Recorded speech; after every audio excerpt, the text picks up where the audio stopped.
Bonjour tout le monde, bienvenue au Bracket Show. Donc, deuxième journée ici à Confo et je suis présentement avec Thais. Bonjour Bruno, Bonjour. ça va? Ça va bien? Très bien. Donc, aujourd'hui, tu es ici pour nous parler de Varnish. Oui, mais avant tout, peut-être un peu te présenter, nous parler de toi. Qu'est-ce que tu fais dans la vie? Oui, bonjour, je vais regarder la caméra. Bonjour tout le monde, je m'appelle Thais, je suis un évangéliste technique chez Varnish Software. Je suis belge, néerlandophone, donc je ne suis pas francophone, mais pour vous, je fais des efforts et je vais bien vous adresser en français.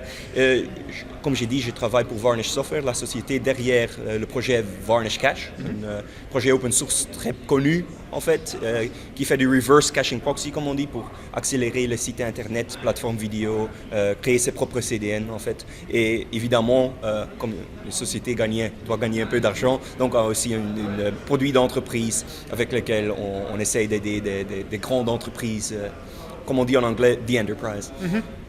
Parfait. Donc, on pourrait y aller avec la première question.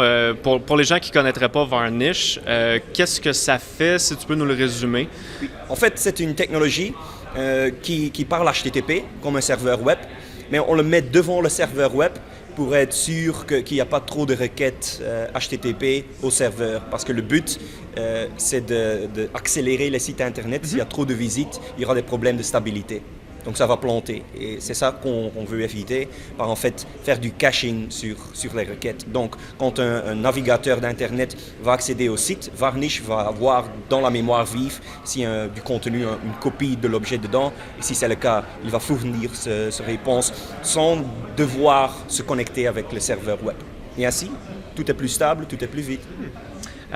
Côté caching, il y a beaucoup, je pense Varnish est un des produits qui fait du caching. Il y en a énormément, évidemment. Qu'est-ce qui différencie Varnish, par exemple, d'autres produits? Qu'est-ce qui fait qu'on a avantage à l'utiliser? Ça dépend, en fait, de ce que vous voulez cacher. Donc, il y a des caches comme Redis et Memcached, sont aussi des technologies de caching, mais en fait, ce sont des distributed caches qu'on va accéder dans la langue de programmation. Chez nous, on ne va pas faire du caching sur des données en général, mais spécifiquement des réponses HTTP. Donc, on est vraiment un page cache. Et ce que nous rend unique, c'est qu'on est construit, le produit est construit pour être un reverse caching proxy. Parce qu'il y a aussi des autres produits, comme des serveurs web, des load balancers, qui font du caching, mais ce n'est pas leur but principal. Donc, pour nous, c'est en fait la stabilité, la vitesse. Donc, on a construit le logiciel pour faire ça. Et la chose la plus unique concernant Varnish, c'est en fait qu'il n'y a pas de configuration, un fichier de configuration XML ou YAML ou INI pour se configurer, mais en fait une vraie langue de programmation dedans. Ça s'appelle le VCL, Varnish Configuration Language. C'est une langue de programmation en DSL avec laquelle on peut programmer le comportement du cache. OK. Donc, d'un point de vue technologique, ça veut dire que c'est ça qui est utilisé pour créer le produit ou s'il y a d'autres technologies pour les gens qui sont curieux, qui aiment entendre parler de langages de programmation qui sont utilisés? En fait, c'est assez facile. Hein. Donc, il y a un comportement de base qui va respecter les best practices d'HTTP. Donc, ça va respecter les entêtes, cache control que les applications vont envoyer et aussi plein d'autres choses qui sont des best practices d'HTTP. Mais si vous avez un site, un CMS qui utilise des cookies ou un comportement très spécifique, on peut le mettre à jour soi-même par faire une sorte d'extension de le comportement de base en écrivant un peu de VCL. Et c'est pas très difficile.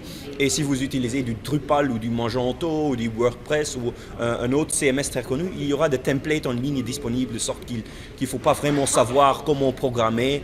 Il y a beaucoup de ressources en ligne à votre disponibilité. Donc, on parle vraiment d'un système qui ne nous demande pas d'aller modifier notre site web actuel ou ce qu'on a créé. Parce que je pense, entre autres, côté de la plateforme .NET, on a des différentes librairies de caching qui existent, qu'on peut mettre nous-mêmes dans les contrôleurs, dans les requêtes qu'on fait à la base de données pour cacher nos données. Donc là, on parle vraiment d'autre chose. C'est côté serveur. Oui, parce que les caches dont vous parlez, ce sont des cachings dans la code. Mais en fait, s'il y a des requêtes quand on prend l'exemple de .NET, on prendra dans la plupart des cas le serveur IIS comme serveur web, il va encore exécuter les requêtes qui peut poser des problèmes à un scale énorme. Tandis que pour nous, on n'est pas intégré spécifiquement dans une langue de programmation. Il y a des niveaux d'abstraction. On parle HTTP, donc tout ce qui parle HTTP, n'importe quoi, on peut accélérer.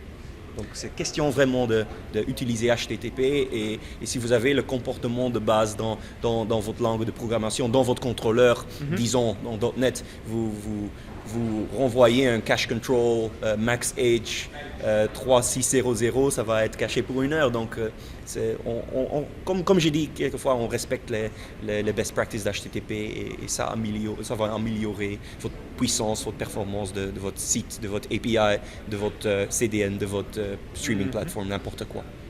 Donc, c'est ça. Ça revient même à dire qu'on peut utiliser les 2 niveaux pour vraiment améliorer la performance au maximum. Et c'est mon conseil aux gens, parce qu'il y aura des parties de votre site qui ne peuvent pas être cachées dans Varnish, et à ce moment-là, peut-être il vaudrait mieux d'utiliser un système comme Redis, comme Memcached, comme des plateformes très spécifiques liées à votre langue de programmation, parce qu'on fait du offloading, comme on dit en anglais. Donc en fait, tout ce qui se trouve dans votre MySQL, votre SQL Server, votre Oracle, la langue SQL est très flexible, mais le problème c'est qu'il faut beaucoup de ressources, disons I/O, RAM, CPU, pour composer le résultat. Cette projection, des group by, des joins, ça prend beaucoup de ressources. Et on peut éviter cela si on fait un calcul sur cela. Les données vont pas changer. Quand je fais une requête sur la base données, les données seront la même, disons 5 minutes plus tard. Donc pourquoi est-ce qu'on fait tous ces calculs tandis qu'on peut composer le résultat et le cacher quelque part dans votre application, dans Varnish, dans n'importe quoi? Parfait.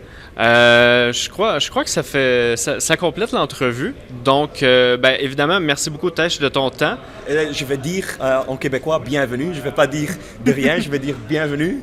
Et à la prochaine, les gens. Oui. Merci beaucoup. Bonne journée.